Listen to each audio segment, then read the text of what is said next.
This episode of Capes and Lunatics is brought to you by Tweaked Audio. Get awesome headphones, go to tweakedaudio.com and use the coupon code Southgate to get 30% off, free shipping, and a lifetime warranty. Or you can get there through the link on our website, southgatemediagroup.com.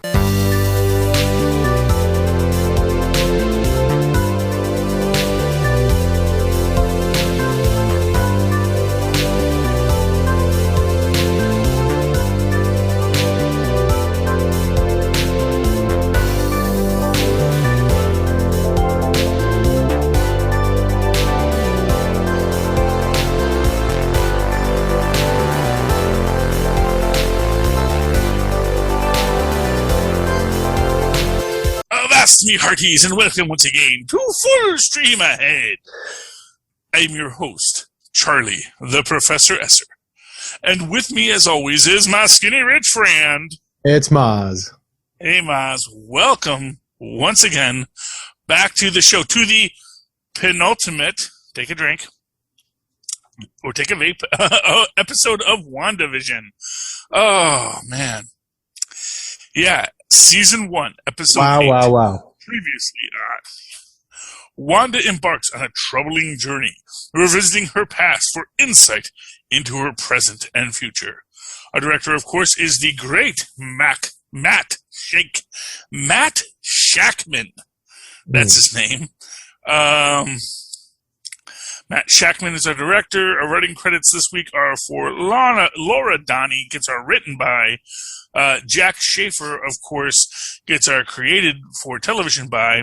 Stan Lee and Jack Kirby, they get our good old Wanda Maximoff created by credits. And, of course, Roy Thomas, he is the creator of the Vision. It's not Ultron, no matter what you said, although he actually had help from John Buscema as well. Jack Schaefer, of course, is the head writer as well as the creator. Peter Cameron is our executive story editor, along with Bobak S. Farjani, and Mackenzie Dorr. So everyone got a promotion this week, it sounds like. Megan McDonnell, Laura Donnie, and Cameron Squires. Those are just our good old hard-working staff writers over there at WandaVision. Okay, so this episode is another great episode of the series. An episode that really... You know, obviously a lot of people are going to be walking into this and they're going to be saying that, clearly Agatha all along and now this, her evilness is secured. I'm still not convinced. And I have a very specific reason why, because I get the feeling that we're given a misdirection in the very first scene, because we open up in Salem, Massachusetts. It seems like a happy bystander. Well, you know what it is? Because, in that scene, they say, oh, but she killed her entire coven. It's like, well, the entire coven that was trying to kill her all died. And I think that there's this question of, did she kill the coven? Or did the coven die trying to kill her? And I got the sense that she was absorbing all of their powers. And I think what made me, what I thought of in that moment was, so that's probably what she wants from Wanda. She wants to suck out all her power so she can become more powerful. Eat your magic. See, but and all. I think that's, yeah. Sorry, just the COVID. Yeah, we joke because we hope can work. Sorry. But the thing is, I get the feeling that it's a little too on the nose, and it's a little too presented a certain way. The magic is saying, hey, look at this. Doesn't this look like a thing? But really, like I said, this is a situation where these other witches were going to kill Agatha. And essentially what happens is they are shooting their blue magic at her, and then her purple magic comes out and essentially defends her. Now, here's the question. Did she drain them of their blue magic? Or did they just exhaust all the energy they had trying to kill her, and it killed them? Because even after it, Agatha is still talking to her mother saying, I can be good. And it is just this idea that it doesn't seem like she is trying to be the villain. It seems like people are... Now, yes, she is lying. Well, actually, she's not lying, because they're saying you stole magics above your station. And she says, I didn't break your rules, I just made them bend to me. Which, if we think about our current mystic protagonist, Doctor Strange, that's literally what he did too. He didn't break the rules, but he decided to use various things, including the Time Stone, to give himself the ability to, and again, against people's wishes, to give himself the ability to study more, be more, and be the Sorcerer Supreme. So I get the feeling that, well, everyone is looking to cast Agatha as the bad guy. I actually think that what we're seeing is true, that she's there, but she's actually literally just there to learn. Yeah, I got the sense that she was like a hyena trying to steal a piece of leg meat from the lions. Yeah, I mean, that's a possibility. I mean, that's the truth of it. You know, one of the things, you know, there's been a lot of talk of, you know, including Shackman saying, you know, I feel really bad because a lot of people are going to be so disappointed because there's all these theories and all these ideas. Like, we didn't do any of that. I'm sorry, you know, or at least that's what he says. Fair enough. You know, but you know, I still think, you know, because I still think that there are the mysteries that they do need to solve. Right. We didn't get any Monica Rambeau in this episode, right? No Monica Rambeau. Huh. We only get the big reveal with Hayward at the very end.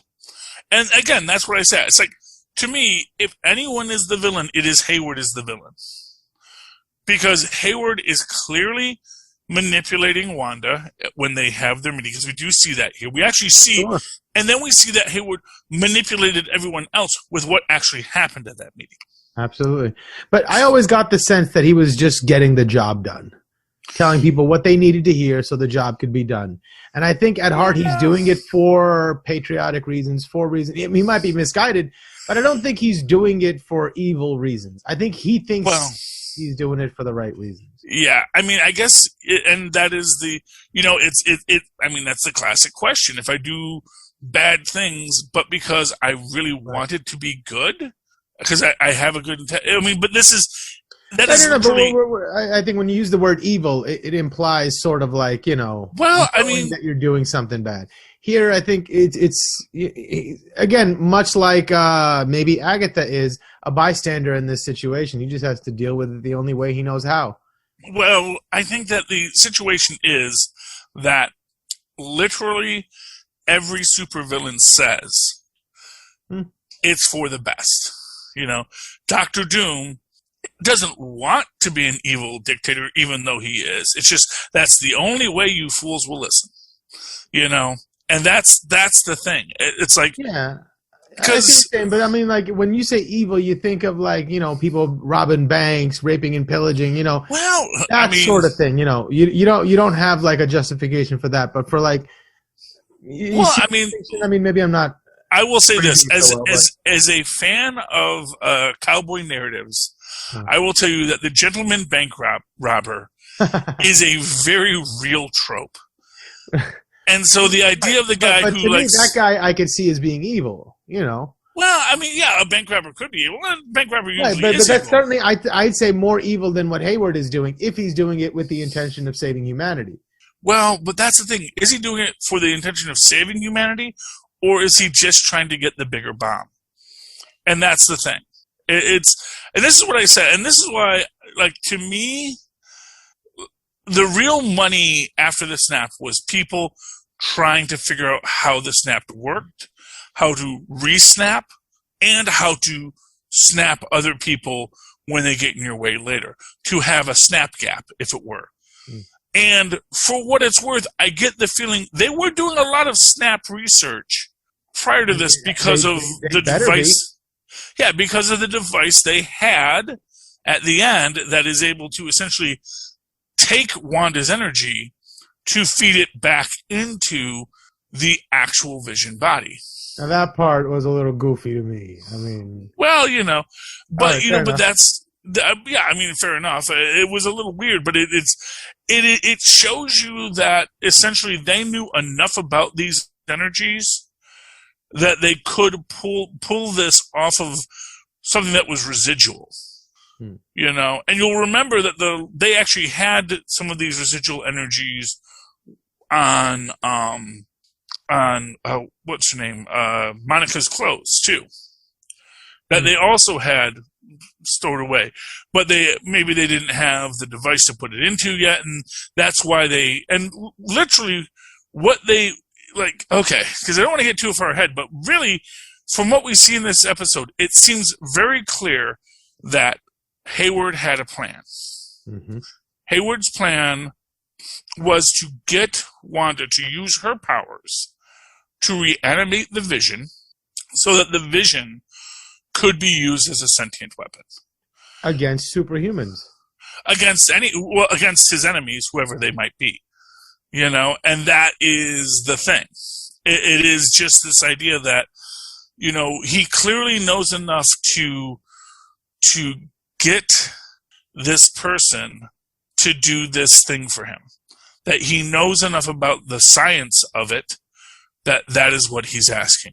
Now, that's why that's his job. Well, but does that mean it's like this, you know, if I'm a gentleman bank robber, robbing banks is my job, that doesn't mean I'm a good person. Well, no, that's not your job. That's your hobby. You don't have a job. No. If you're robbing banks, that's your job. If you don't rob a bank, you don't compels you to show up at the bank with a gun, you know, at the danger of your freedom. Well, you know, nobody compels you. Nobody compels you to manipulate an Omega level super being. Sure. To try and get them to create another Omega level super being that you may then be able to use against them. To me, like the United States government compelled him to do that. Well, the United States government told him to observe sentient weapons, you know, to do a job around the idea of sentient weapons. You think that's all they told him? You think the rest of it was his? Well, no, I think that exactly his method to do it and his method to use and manipulate Wanda, because for what it's worth, they didn't even know Wanda was coming back. Yeah, but when you're talking about like the kind of beings that can create whole worlds, that can, you know, we just saw the snap. I don't think that's an overreaction to think, hey, what are we going to do the next time? We better come prepared next time. So well, and again, like that's why I said I can see by any means necessary. I can see snap technology. I can see major studying of the Vision's body because he was at ground zero on a snap, and he is made of vibranium, which absorbs energies. All of these things, it is perfectly logical within the framework of we have to understand snap technology. Right. We need to be able to be prepared for the next snap, and maybe even create a snapping device of our own. Right, but not a weapon. A weapon is because his intention was literally to create, to bring Vision back online. Right. And that is where it gets to be that is a violation of what he should, what his, well, I don't know if it is a violation, but to me, that's when he actually crosses a line, and that he specifically says, you know, this is a violation.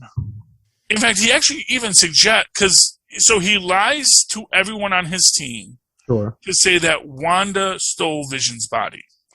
Although, to be specific, I believe what he actually says, she broke into the sword building. He edits the footage to make it look like it was an aggressive action, and in this episode we see it was not an aggressive action, although she was very frustrated, and she does open the door herself, you know, just to assert her own dominance on it.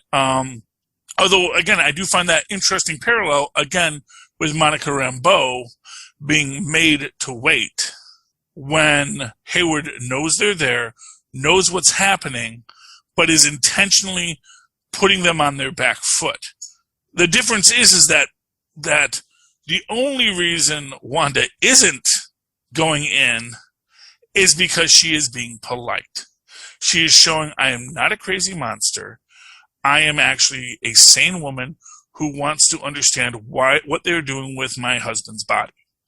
And to that extent, there is this idea that, because she only goes in after they've authorized her to go in. So at that point, she doesn't break in. She literally just walked in. Yes, she forced the door, but the fact of the matter is she was invited in at that point. Unless you're going to say the lock was actually damaged, you can't really say that she actually did damage the door because she literally just unlocked it. Same way that if she had a key card, she could have unlocked it. You know, so really on every level, Hayward is spinning a narrative to other people, which, for what it's worth, also puts them at a disadvantage in solving the case. Because it does look like he is literally trying to recreate Vision, which is, you know, and you can say that is his actual goal or that is his obligation, but he is doing so without informing his teammates of what they're trying to do, or even with informing Wanda. Well, but you know what? But here's what I tell you: that's bad management.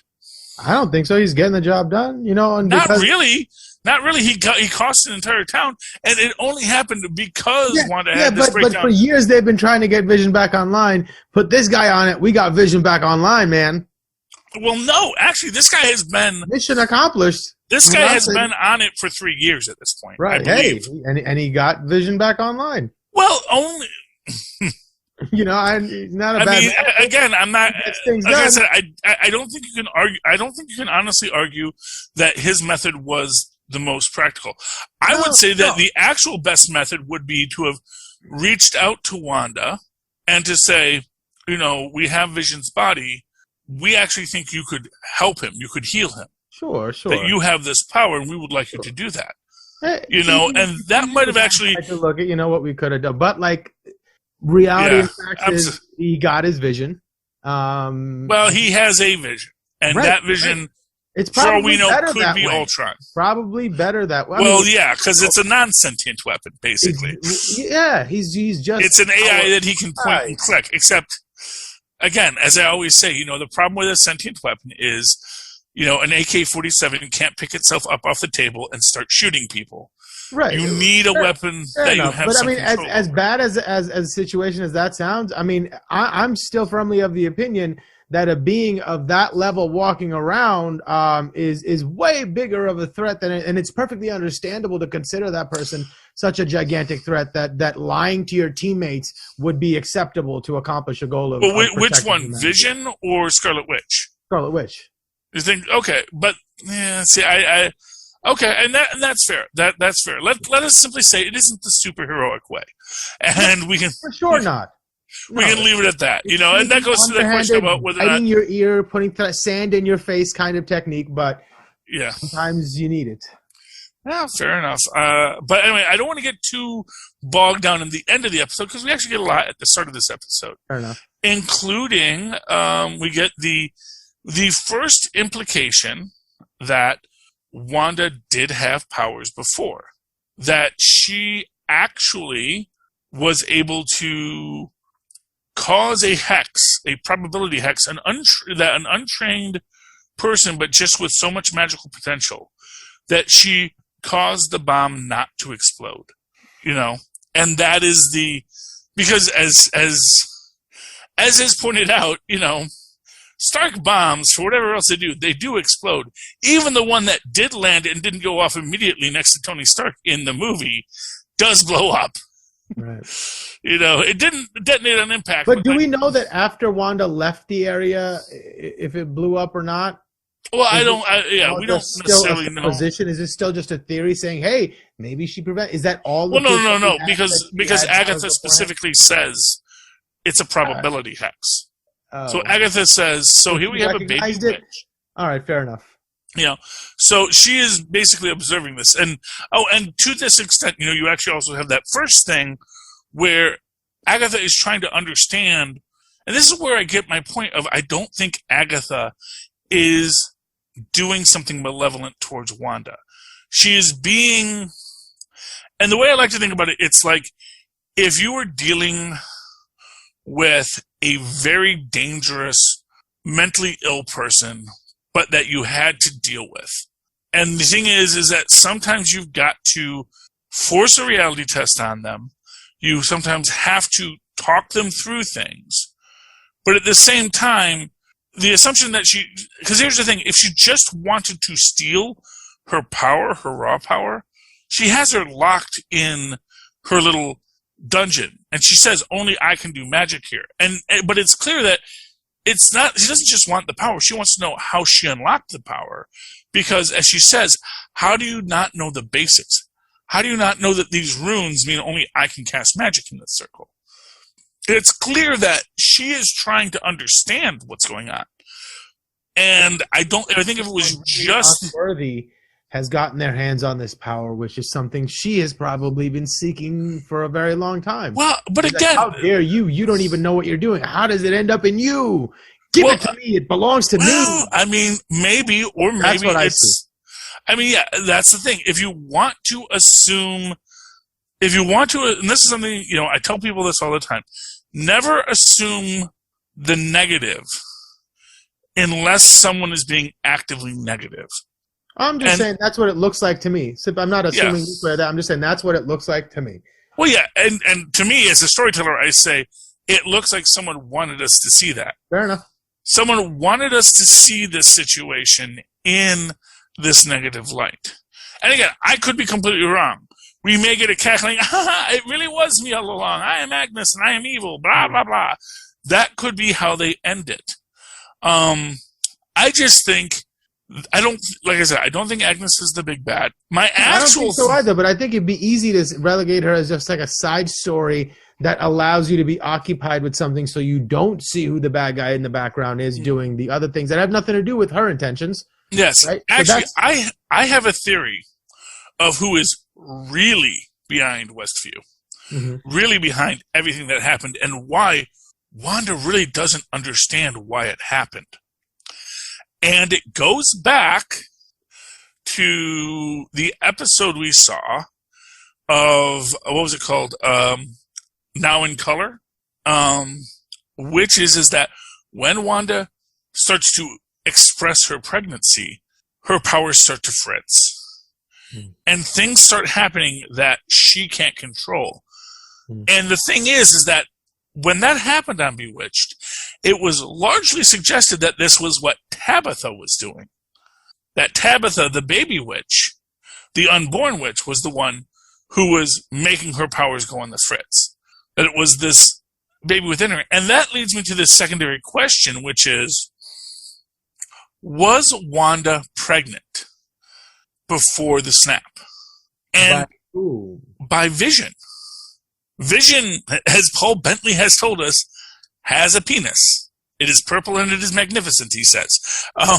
Paul Bentley, when specifically asked, he says, yes, he has a penis. And yeah, but is that an interview joke or is that like a serious comment? Well, here's what I'll tell you. From what we've learned about Disney, they're very specific about what you're supposed to and not supposed to say. Right, but Paul Bettany also said he's looking forward to working with this actor, and now it's looking like he really meant himself. So, Well, you know what? But the fact of the matter is that still hasn't been revealed. Fair enough. I'm a big fan of that it's actually Dick Van Dyke's going to have a little scene with him. Oh, that would be interesting. That would be pretty cool. Yes, and for what it's worth, that might be what it was. It's because someone had said, "Oh, well, who would he have been wanting to work with his whole life?" It's like, "Oh, he probably would have wanted to work with Dick Van Dyke his whole life, because Dick Van Dyke is an actor that, as a young man, you would want to work with." And he has worked with Dick Van Dyke in this, so really, the idea that he and Dick Van Dyke might want, and Dick Van Dyke, they revealed that he came down to the set, he was an advisor on it. The idea of them putting Dick Van Dyke into a scene, and for what it's worth, it's one of these fun little bits where, when you talk about the Luke Skywalker scene, they can do that very easily with Dick Van Dyke, because there is a lot of Dick Van Dyke video out there that they could put Dick Van Dyke into a scene and digitally refurbish him. I wonder if it's easier to render in black and white than it would be in color. It must be, obviously, right? Yeah, one imagine so. And one could imagine that, the Dick Van Dyke character shows up as Wanda's spirit guide, or as Wanda and Vision's spirit guide. There's any number of things they could put in there. And so something like that really does strike you as that could be awesome. But we see in this series. So anyway, so my thing with Billy and Tommy being preconceived, which means, and here's the thing, you can even still put it on Wanda's magic or the power of the Mind Stone. That these two beings, both powered by the Mind Stone, both in this moment of whatever their sex life is, create something within Wanda. But of course, this happens like a week before. We see them in bed together a week before the snap, and then we know that it's only been like a few weeks. In fact, we know it's been exactly 3 weeks after the snap. So we're about a month into this pregnancy, which would be why she doesn't know she's pregnant yet. But then as soon as she realizes it, and again, 5 years in snap space, her and whatever child she and the Vision had created in whatever those cosmic background radiation, whatever that cosmic background radiation snap space energy is, they come out, and now she is there. She's having this emotional thing, and this thing within her is also having that emotional moment.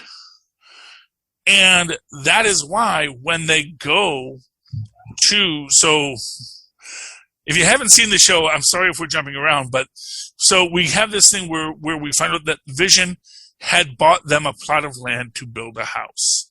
And essentially, at this moment, she has this massive breakdown, this massive emotional moment where all of her power unleashes. Now, what is interesting about this is that, of course, Billy Kaplan is one of the written as super mega omega level mutants, like omega level beyond most other mutants, like Franklin Richards, who is also argued to be the reason time slides in the Marvel Universe.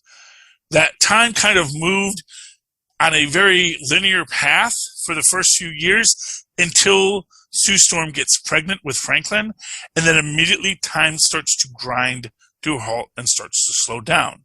And that's when we start to see, the time moving differently and things kind of going out of order, and the universe sort of having to readjust itself to this Omega level mutant who was conceived and is now making the universe to his identity and what he wants it to be. And in this situation, the idea that, the first thing that little Billy Kaplan does is bring his dad back. And there's also the theory that, that the Mind Stone, because the Mind Stone powered Wanda, the Mind Stone didn't disappear when Thanos snapped it. It's just that its physical embodiment disappeared, but its energies were still within the universe and were specifically housed within Wanda. And so to recreate Vision in that moment, and for what it's worth, clearly is the real Vision, because they make the point that Hayward is tracking the decay rate of vibranium, and that's how he is tracking. Well, I guess that becomes a question of identity and self and what makes you you. If she just conjured up more vibranium, borrowed the particles from neighboring dimensions to facilitate this thing, and she creates this vibranium out of nothing, is the consciousness. He has no memory of being an Avenger. He has no idea what an Avenger is. Well, the idea is, and this I think is where we're going to have the difference with the two Visions, is I think that this, and I've said this before, that this is his OS. This is his operating system. But because it's not his hard drive, he doesn't have his memories. But it is the algorithm that created him. It is the program that creates him. That's his AI. Now, on the Vision that we just saw reanimated by Hayward, that's all of his memories. Yeah, but I don't think you can have personality without memories. An operating system would just be, you can't have sentience in an operating system. It's just a bunch of instructions. The personality and the sentience comes from relating memories to each other, creating connections that way. So, and again, that's I think that first off, comic books, or sci-fi. So we have some leeway into what we're going to say. Well, what is sentience without memory? He clearly has sentience, and he has an understanding of self and place and time, and maybe it is very basic. He knows what Westview is. No, but yeah, certainly that's believable. But to say that is the real vision, is that a leap too far? Well, I think what it is to say, if you get amnesia, you lose your memory, but you're still you, arguably. Anyone who... Arguably, would you think you're you? Well, no. I would still think I was me if I knew who I was. Right, but if I'm Charlie Esser... No, but we're okay, I guess he does know who he is. Yeah, so if I'm He does remember Wanda. He remembers Wanda. He remembers Westview. He knows he and Wanda live in Westview. He doesn't know how they got to Westview, but really, arguably, Wanda doesn't know either. Right, that's what's been bugging him, is that dissonance between not knowing why I'm acting this way, but I'm supposed to act this way. I love you, Wanda, but how did we meet? Blah, blah, blah, this and that. So it is haunting him in that way. Yes. And yes, Wanda has more memory than him, and he knows it, and it's bothering him that he doesn't have his full memory. But I think, and again, that's why I think that's what's on the white vision. I think we're going to get this little because that is his original head and his original body, right? Yeah.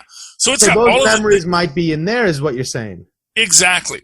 So when they meet, there's going to be this question: am I the real Vision, or are you the real Vision? And I think he's going to say, I remember doing this. I remember Wakanda. I remember the battle and da da da da da. I remember, Secret. I remember the Civil War. Vision. Yes.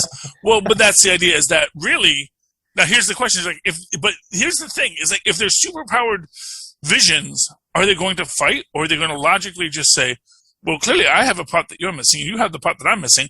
What if we just phase ourselves into one another and just become one being again? Oh, that sounds like a jolly good idea. Let's do that. And zoop, then battle's over. Sorry, people, go home. And then they go and say, so now, Mr. Hayward, you did a lot of manipulative things here.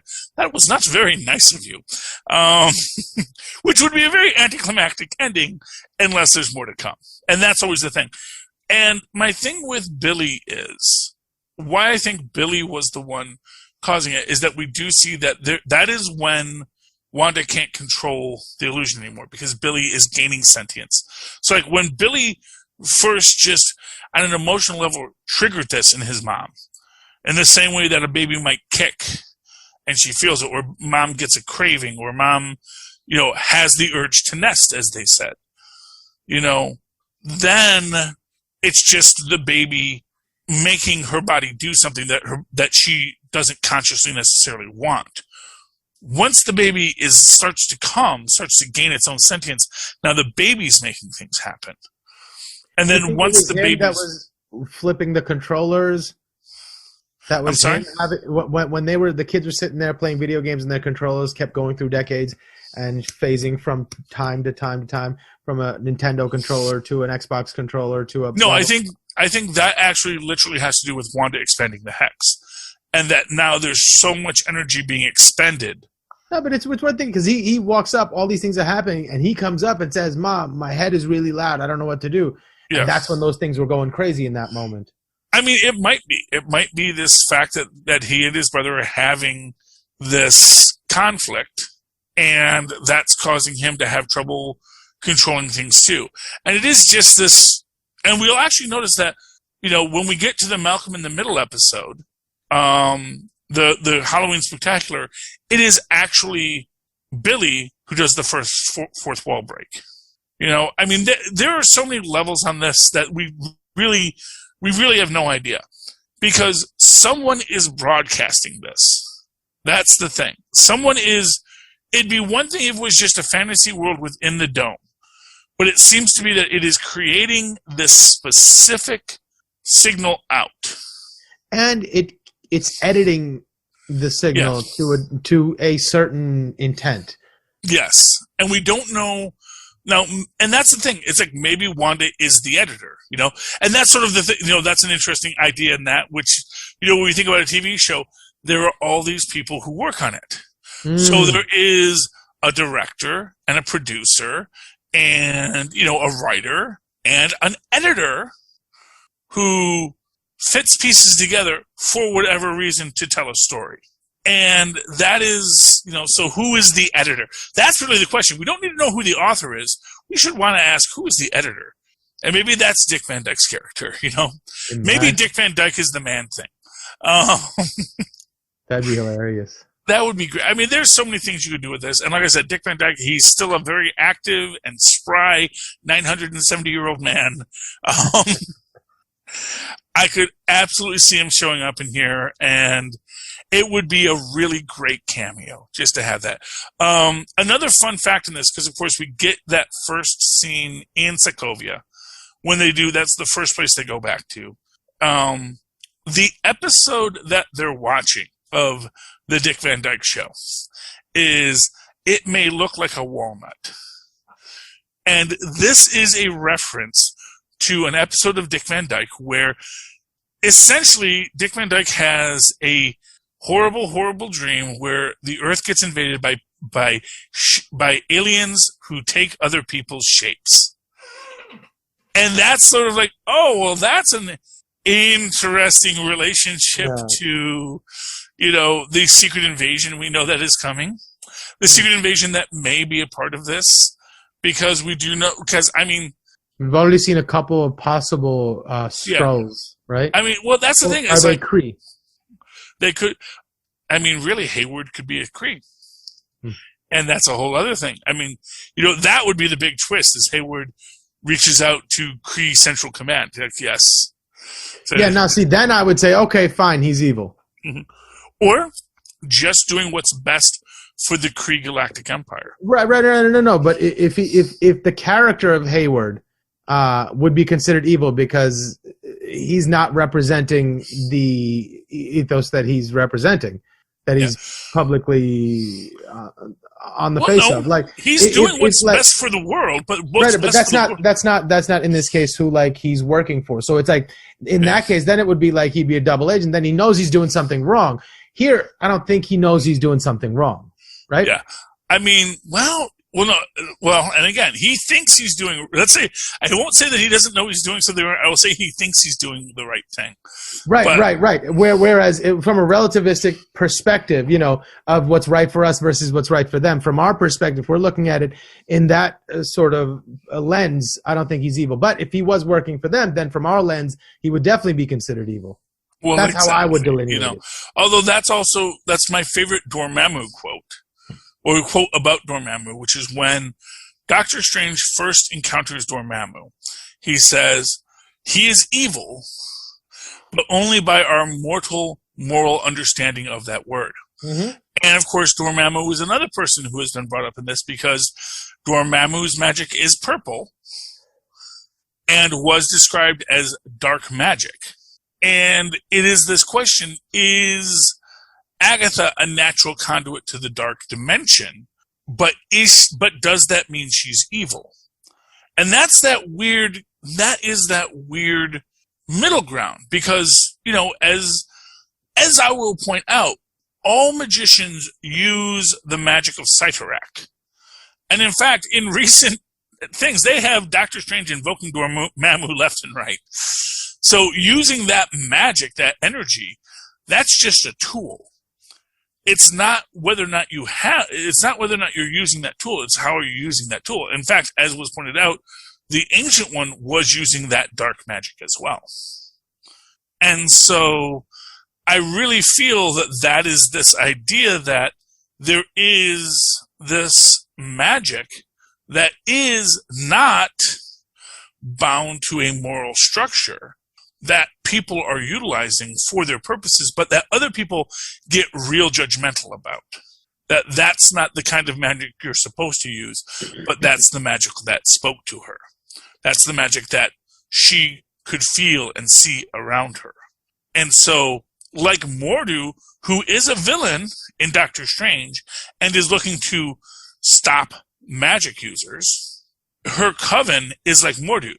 They see someone who is using magic and isn't following their rules of magic, so they're going to kill her. That she, in self-defense, kills them, arguably, perhaps, is just the outcome that had to happen because she was just that powerful of a natural adept of a witch. Just like Wanda. But Wanda is even more so because Wanda is literally the Scarlet Witch. That this is a legendary witch.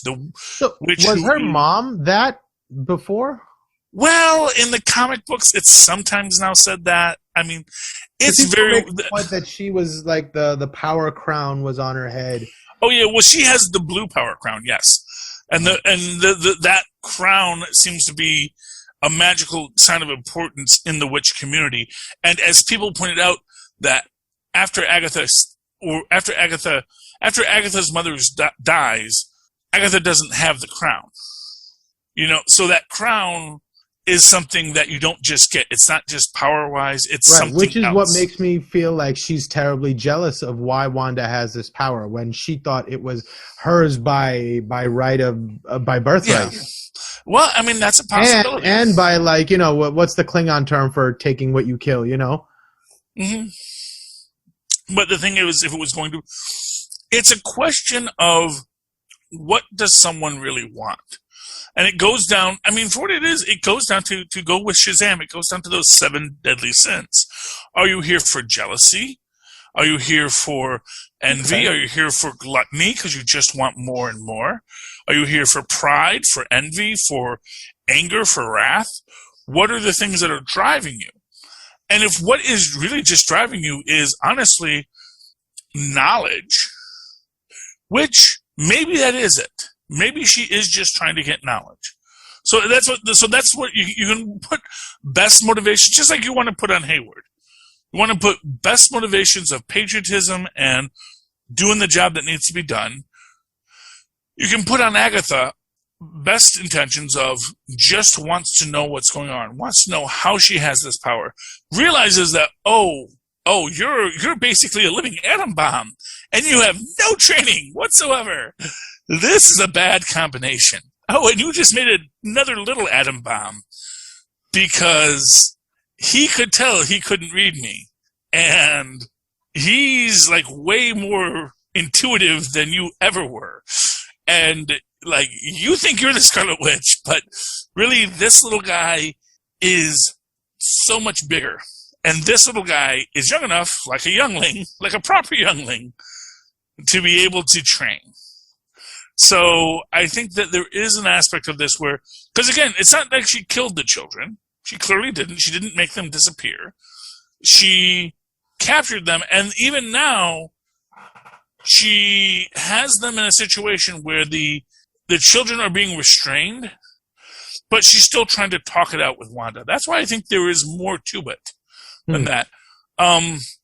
We do have her having her interaction with the Mind Stone. Of course, that's where she sees the vision of the Scarlet Witch, which is a very House of M designed Scarlet Witch, which actually I haven't heard a lot of people make that point, that she's wearing a skirt, like a very long skirt, which was a House of M design. Because she was royalty then, so she had her princess gown on. Although, interestingly, when we met Wanda in X-Men Days of Future Past, she was also wearing a princess gown. So, more XU crossovers there. Now, we do get the fact that she says that Agatha says that Pietro is Pietro. But this is what's interesting about it. She says it wasn't necromancy because his body was on another continent and full of holes. But she still calls it a crystalline possession, which is interesting because it suggests there's a person there that she is possessing when he's being her eyes and ears. And also note, she says eyes and ears, not mouth. Meaning that what Pietro is telling her is probably what Pietro was saying. She's just listening. She's just listening to it. So she's doing this crystalline possession where she's seeing through Pietro's eyes and ears. But that's really Pietro in that moment. I don't think that's fake Pietro. I think it's an actual Pietro just from another universe. Yeah, Tristan is going with the other universe theory on that, which is a common idea, and there's a lot of reasons to think that's true. And we will probably find that out next episode, because unfortunately we don't see how that scene between Pietro and Monica resolves after Monica looks in the basement, can see the magical vines, and also has her own eyes turn violet, the same color, as Pietro shows up. Yes, what do you want to say, Tristan? I just want to say that she while she is distracted talking to Wanda, Pietro actually might have had some knowledge that maybe had a bit more free will since she was busy with Wanda right now. Yeah, that's a good point. That basically, when he shows up and says Creeper's going to creep, that might have been literally just because, you know what, Agatha's busy. She's not controlling Pietro. Although, again, we don't know that she ever was controlling Pietro aside from just putting him in that scene. But not spying on him. And like he says, he's just there to do what he's supposed to do. Right. That he was brought in, he knows what his role is, and for what it's worth, that's kind of classic Quicksilver in his own way. It's just, I mean, Quicksilver can be a jerk, but the idea that he is not, well, at least it's classic X-Men Quicksilver. We'll give that caveat, because I think it's far more something they developed in the X-Men than the X-Men TV show than anything else. Is this idea that, you know, he's not looking to build or destroy anything. He's just looking to be there. And again, like he says, give his sister grief.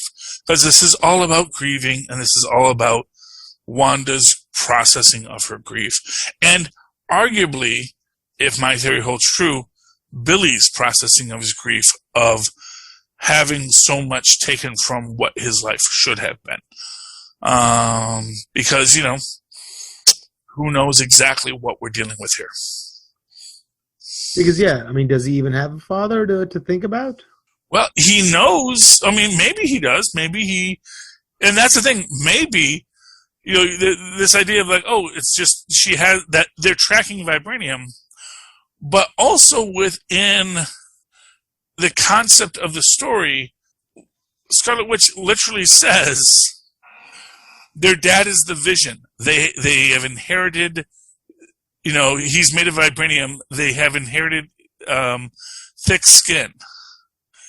Like literally thick skin, suggesting that maybe the vibranium that they're tracking is actually vibranium that is somehow within Billy and Tommy, or that there was vibranium within Wanda from their many times together that she has been able to restructure. I mean, like, exactly what it is open for interpretation. Mm-hmm. Now, there is another theory, and Tristan is a big fan of this theory, is that when they bring Vision online, he's actually going to be Ultron. That would be amazing, because Ultron could be just hiding out in the internet somewhere and had found his way to squirrel in there and said, "Ooh, they're building a body. Might as well get in that." Well, and also, to be fair, when Ultron is destroyed, Vision is the closest structure to jump to, and he might have been too weak to dominate Vision, but he could have always been running in the background. And now that Vision's like a programming, that Vision's OS is gone, it could be the Ultron operating system that now reasserts itself. No. You know, and so we might get a little thing where it is a reveal. And that would explain why they're fighting, because it could be like, actually, no, I'm not you. Is James Spader listed in the IMDb for this episode? They're not going to list it yet. Wow. You know, they haven't listed Dick Van Dyke yet either, right, and they intentionally don't list people on the IMDb. They are very controlled. Disney is controlling, if you haven't noticed. Yeah. Although I could see that being an actor he's wanted to work with. Oh no, he did get to work with him. Duh. Yeah, he did work with James Spader a little bit, and they worked out well together. But they didn't have a lot of big scenes together. They really only had that last scene at the end. But so yeah, like I said, I mean, it might just be him working with himself, but I also think that that's First off, that's not like I never thought it would happen. It's like, well, clearly all you need to be is in a wacky twin shenanigans show and you get to work with yourself. I mean, right, I don't think he meant it with any sort of, heartfelt emotion. It was just a joke to play with people. I think that's what got him. Yeah, well, that's the thing. You say that, but I wonder. I would love for it to not be true. I would honestly be disappointed if that is the case. I'd still laugh because it is funny. I'd appreciate the joke, but I would appreciate the payoff much more. Yeah, well, and that's another thing is, Shackman did this whole big thing about, I'm so sorry that you were disappointed by the aerospace engineer. At the same time, he never denies that that we've seen the aerospace. He never denies it. He just sort of plays into, I guess Goodner was the aerospace engineer, huh? I guess that was very disappointing. Sorry about that, which doesn't even address whether or not, okay, so even if Goodner was the aerospace engineer, is she also a Skrull? Like, is there more to this story than you've told? So, again, gotta remember, Jimmy Woo, master of close-up magic, Just don't forget how important Jimmy Woo is in this story, and close-up magic and misdirection. Because everything is misdirection in this story. And and again, as we saw with Hayward, the whole point was to misdirect the scene, to present facts that direct people in a certain way, not necessarily to inform them of what's really going on. And that's sort of my takeaway on the whole thing. Do you have any final thoughts on tonight's episode, Mozz? No, I think we covered everything. We've covered a lot, Mozz, and there's just a lot to get through, and there's one more episode to go. Now, I heard rumors that it was going to be like an hour and a half long or something. Is that? I mean, that's the theory, but they've officially said it's only going to be 50 minutes. Oh, okay. So that means it's going to be like a half an hour with 20 minutes of. Yeah, it's going to be a little bit. It's going to be a slightly longer episode. All right, I'm here for it. I'm happy for whatever they give us, quite frankly. And for what it's worth, I don't think there's a lot. It's like, there's so much to resolve. It's like, not really. It seems like we're just going to have a big battle. The battle's going to happen, and then we're going to decompress on the battle. But or it's just going to give us the appetizer to a big battle that's coming, and then just say wait till Doctor Strange. Well, yeah. I mean, obviously, there's going to be the Scarlet Witch will return in Doctor Strange Multiverse of Madness. Yeah. Assuming Ms. Olsen doesn't say something stupid on the internet between now and then. Fingers crossed. To be fair, she's been doing this a while. She knows what to do, and she also knows how to be a freaking actress. She knows how to be a public personality and just to say, you know what, you really got to pick your battles. And you really do. Because if you're a public person, you got to pick your battles. But you know what? That's not what we're here to talk about here today. We're here to talk about lots of things, including tweaked audio headsets, Mozz.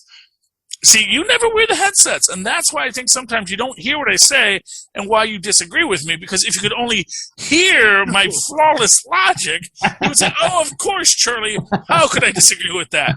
But as I've said before, and I'll say again, you should go over to tweakedaudio.com, use the coupon code Southgate on checkout, and get a nice discount on these awesome headphones that you can purchase from those guys for just listening to things. If you just want to listen to things in crystal clear audio at a fraction of name brand costs, with a discount on top of it. And that same discount you can use over at hunterkiller.com, where you can help Michelle Gray solve a cold case. So they're basically going to send you, if you like to theorize and wonder what could it mean, they're going to send you a whole box of random things that you then have to piece together to figure out, what does it all mean? And that sounds fun. If you like WandaVision, you're probably going to like Hunter Killer. Use that same coupon code Southgate upon checkout and get a nice discount. Likewise, if none of that really interests you, or if it does interest you, but you just want more because you are gluttonous and enjoy more and more and more, like maybe Agatha or maybe not, go down to our show links, click on the Amazon link, go to Amazon.com, buy anything you want. It really doesn't cost you a dime. Doesn't cost us a dime either, but it lets them know, hey, look at that cookie that says they were listening to those guys. We will give them money. And we like money. And while you're there, check out Pod Life the Book, a book written by the Southgate Media Group community about podcasting, because that's what we do. and you might enjoy it. And you can get that either in a delightful hard copy for your library for When Society Falls, or you can get it on a digital book, because really, once Society Falls and all digital data has been written, who's going to listen to podcasts anymore? So do that. And then if you do any of that, you can reach out to me and Mozz. And Mozz, if they want to reach out to us and talk to us, how can they do so? Or they can email me at mozzmanzor@gmail.com, or find me on Facebook under Mozz Manzor. That's MOZZMANZOOR. And, of course, you can always write to me in that old-fashioned email way where our mothers and fathers and probably even Director Hayward once did, and as Dr. Darcy did in the email that Vision intercepted a few episodes ago, at superconnectivityblog@gmail.com. That's superconnectivityblog, all one word, @gmail.com. Of course, follow me on Twitter as I live tweet the final season of A DuckTales, a woohoo, the Wuzzles are back. I repeat, the Wuzzles are back. And if you know what a Wuzzle is, you probably watched the last episode in awe, as I did, as they played with a dark, gritty reboot of the Wuzzles, and I am here for the dark, gritty reboot of the Wuzzles. So that is amazing. And you can follow me on Twitter as I live tweet that at Charlie Esser. That's CHARLIE. Yes, SCR. Look for the 2 E's in the middle. For quality. Thank you, Mozz. And thank you, Tristan. All right. Avast me, hearties, and thank you for chilling with us once again on the high streams of the internet as we sail the 7 seas of content. Oh, Disney Plus and Netflix and all the places in between. Join us again next week for the ultimate, not the pentultimate, take a drink, episode of WandaVision and whatever we do next on Full Stream Ahead. Arg.